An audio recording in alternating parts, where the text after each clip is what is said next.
Well, today we begin our Advent season leading up to and including the time of Christmas. It is a time and a season to prepare our hearts for what is to come. And what better way to prepare our hearts for what is to come than to look at the real side of Christmas. So I want to focus first of all on the series to draw attention to, first of all, the reality of Jesus' birth. Believe it or not, there are some commentators out there that do not believe the birth actually happened. It was a story that was told so that people would grab hold of God coming with us. But it was an analogy of God's presence with us. Believe it or not, that's what some are saying. But so we want to draw our attention to Jesus' birth. We also want to draw our attention to the people who were involved. Now, sitting over there on the platform is a nativity set. We've got Mary and baby Jesus and Joseph, the angel with a banner of Gloria. We also have a shepherd, a sheep, and a donkey. What we want to be able to do in this series is to draw our attention not only to the characters, the people of the Nativity, but yes, even sometimes to the animals of the Nativity. And we also want to draw our attention to the reality that Jesus is God with us. The name, Emmanuel. We sang just a moment ago, O come, Emmanuel. So we want to draw our attention. So that's the focus of our series from now until just after Christmas. So what are we focusing our attention on today? Well, we're going to focus our attention today on the stable. The stable. Well, there's a question that has always been popping up. And the question is, what did it look like? Wish we had a stable for our nativity set. That would be one representation of what it looked like. If you went to Journey to Bethlehem, and Sharon and I went there last night, saw a few familiar faces. Mary and Joseph and the baby Jesus, I guess, this morning, and also our apothecary as well. But in Journey to Bethlehem, it had the stable as a wooden stable. Kind of like a lean-to. It also had the straw and the manger laying within it and baby Jesus sitting up in it. Could have been that. There is also some archaeological evidence that's out there that the stable was actually not a wooden structure, but a stone structure that had a thatched roof. And in this stone structure, there are some evidence of it where there is stalls where they would put the animals. They have to understand one thing. Why would they do that? Well, Bethlehem was only 6 miles south of Jerusalem. They needed a place to house all the animals, the cows, the sheep, and all the animals that as they were going to be prepared for the sacrifices. But now, in the realm of modern commentary, I'll get my mouth word. In the realm of modern commentary, they're looking at the fact that when Jesus and Mary and Joseph came to Bethlehem, they did not stay in a stable. As our text from Luke says, while they were there, the time came for the baby to be born. She gave birth to her firstborn, a son. She wrapped him in cloths and placed him in a manger because there was no room for them in the inn. Modern scholarship is now saying the word inn can also be used to describe the upper room. Now there's a phrase that we are familiar with, the upper room. That's the room in which Jesus held his Last Supper. So there is a potential interpretation of that room, not as an inn, not as a place of residence, not as a place where guests went, but as an upper room in a house. And there was no room in the upper room because it had all been filled up. So where were they staying? Well, they were staying downstairs, where all the meals were cooked. They were staying downstairs where there was, yes, a manger, because the family pets, the family sheep, were staying inside the house. And they had to have a feeding trough for the sheep inside the house, or the goats, or the donkey that was staying inside the house that slept with the family, much like a family dog or a family cat would in our context. Modern scholarship is saying to us the story of the stable, the story of a barn, is not 100% accurate. It might be, but probably not. Modern scholarship, I think, is trying to come up with something to fit their version of reality. To fit their version of reality. I think in many and various ways, modern scholarship today is looking for anything that is an alternative to what has been clearly held for centuries in Christian belief. They're looking for a plausible other explanation. Why would they be looking for another plausible explanation?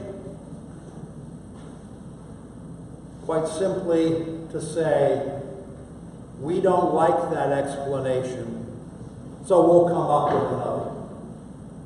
And why don't they like the fact that Jesus, the King of Kings and the Lord of Lords, God's Son, our Savior, was born in a barn? Because they don't think it's right for him to be born in a barn. They don't think it's right that the King of Kings and the Lord of Lords, the Holy Family, should have been born in a barn. They don't like it. So they're coming up with a new reality. So what is the reality then? What is the reality? That Jesus was born in a messy state. The whole understanding of the real side of Christmas is to get us to understand a few things. Now, we're 2,000 plus years apart from what actually happened and when it happened. So we don't know for certain what all went on. But I do know for certain is in this. Jesus was born into our messy world. We shouldn't be sanitizing it or trying to make it look like it's all wonderful and glorious, like much of the artwork throughout the ages have tried to portray the birth of Jesus has. If you look at it, Mary and Joseph and Jesus are all wonderfully clean with the halos around their heads. It's not real. Mary and Joseph traveled the miles, the 70 or so miles from Nazareth to Bethlehem. Why? Because of attacks, because of a census. They traveled.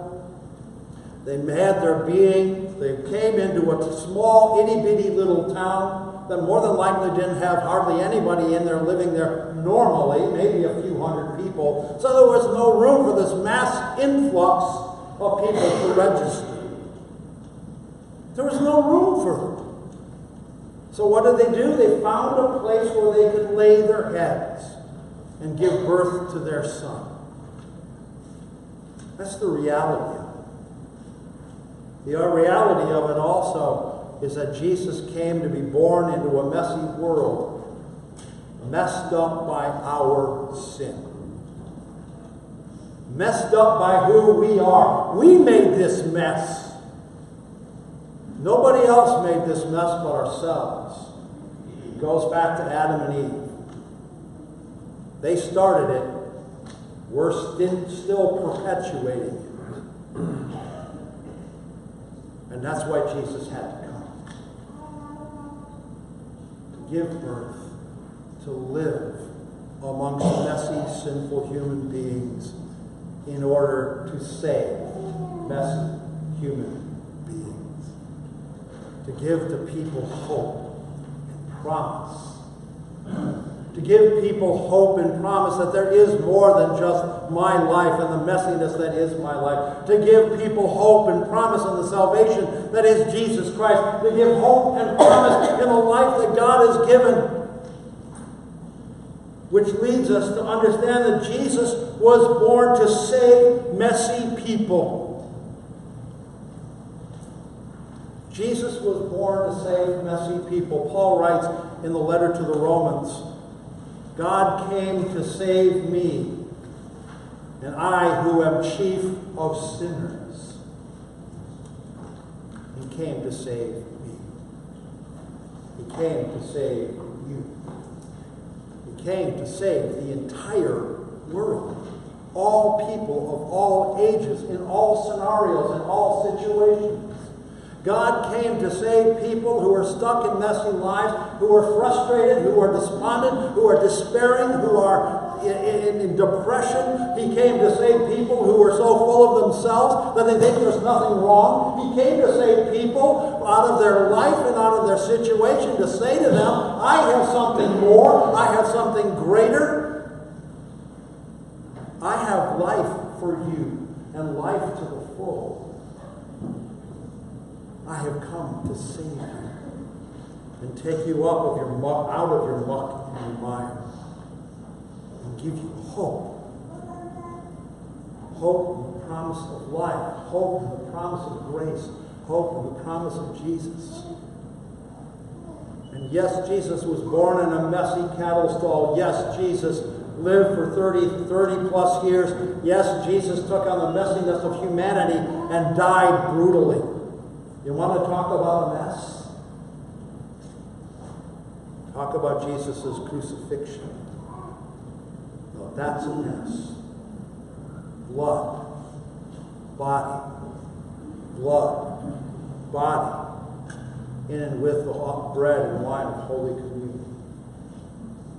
A messy scenario to cleanse and to share the grace with us. To forgive us of all of our sins. That's the reality of Jesus. That's the reality of being born in a cattle stall. That's the reality of being born in a sheep pen. God came to save sinners.